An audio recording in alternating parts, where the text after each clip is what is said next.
We worry when the market drops heavily, but we also worry when it rises fast, as it might start dropping again at any time.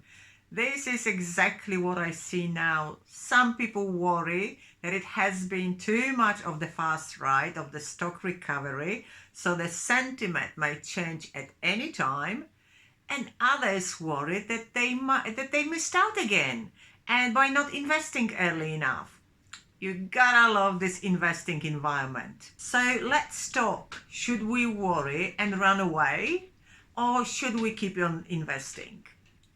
My name is Katherine Isbrandt of About Retirement. I am money strategist and a retirement planner, helping everyday people who are preparing for retirement or who have already retired be money smart and create income security for life.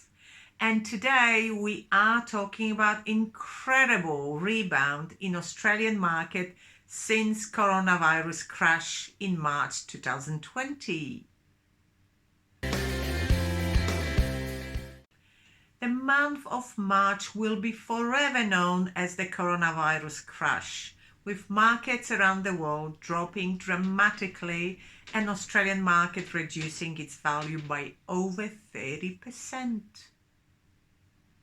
In recent weeks, however, we have seen an impressive rebound of almost halfway up of the market value before the coronavirus crash. We still have a very long way to go, but the rebound is very impressive nonetheless. Don't forget that if the market drops by 30%, in order to get back to the original pre-fall value, it actually needs to recover by 60%. Hence, the recovery is usually much longer than the drops. When it comes to investing, investors are divided into groups. The bulls, who believe that the coronavirus epidemic is running its term and that the worst is over, hence, with optimism, they are returning to the market and buying stocks, pushing the prices higher and higher. And the bears that believe that we are not out of the coronavirus problem yet, there is lots of uncertainty, we could have the second wave, and some are far too optimistic for their own good. So where are we now? What can we expect from the market going forward? Who is right and who is not? Let's see if we can find some clarity to those questions. A few weeks ago, I prepared a video about why Australia will get through the virus better than most other countries. It's called 3 Reasons to Call Australia a Lucky Country Now. This video, it only reinforces information that I presented before with newer data.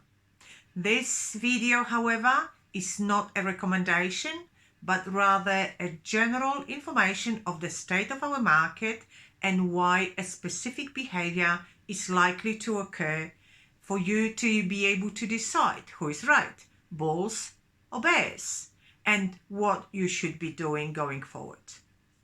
Based on statistical information, Australia has controlled the spread better than most other countries, and the curve is well under control. Australian government introduced one of the best stimulus packages to keep our country economy afloat.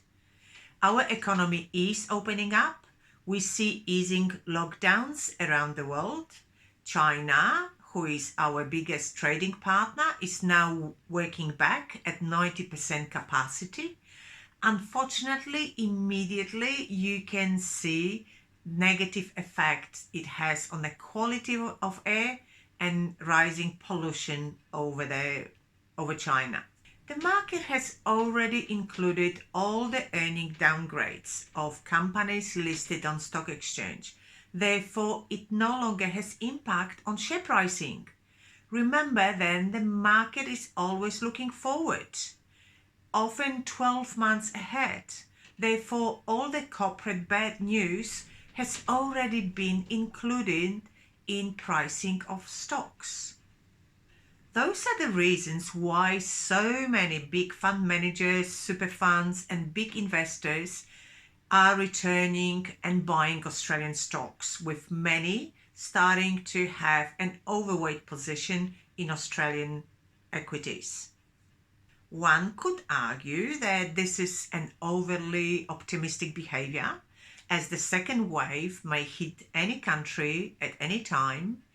We don't know if that's going to happen, and we don't know how each country would react to this. Obviously, that would impact the market immediately. But if the first wave was so short-lived, one would hope that the second shouldn't be any worse. Each country might react at that point differently, with some, such as Australia, very likely going back to lockdown again, but others like the US or surprisingly Sweden, who had close to no restrictions, will most likely keep their economy going. For now, Australia is back to its export of our resources such as iron ore, gas and coal. But over the last few months, Australia has had an incredible amount of rain, which appears to be finishing the drought of the last 10 years. And Australian agriculture is expected to have a great comeback. We have already seen prices of fruits and veggies dropping to levels from many years ago.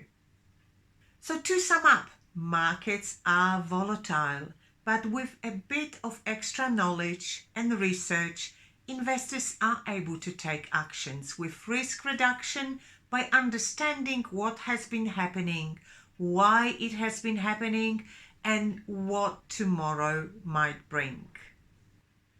From what I hear from different fund managers and what they're buying, Aussie market is not a bad place to return to and start reinvesting. Providing, of course, you do your due diligence, your research, and all your precautionary measures such as correct asset allocation, diversification of assets, investing within your risk profile. Remember, this video is of general nature only. Please speak to a certified financial planner. There are many very good advisors around. Or simply contact me. All my details are listed underneath this video. I hope this update was of benefit to you. If you want to find out more, please watch my previously mentioned video, 3 Reasons to Call Australia a Lucky Country Now. Connect with me by subscribing and leave comments below this video. I wish you a great success and please stay safe, and I will be talking to you next week. All the best and bye for now.